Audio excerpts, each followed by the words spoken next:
আসসালামু আলাইকুম।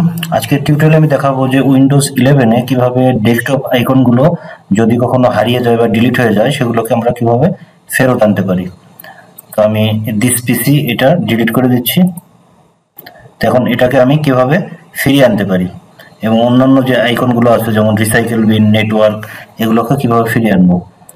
তো স্টার্ট বাটন থেকে সেটিংসে যাচ্ছি, এখান থেকে পার্সোনালাইজ, এখান থেকে থিমস এবং ডেস্কটপ আইকন সেটিংস।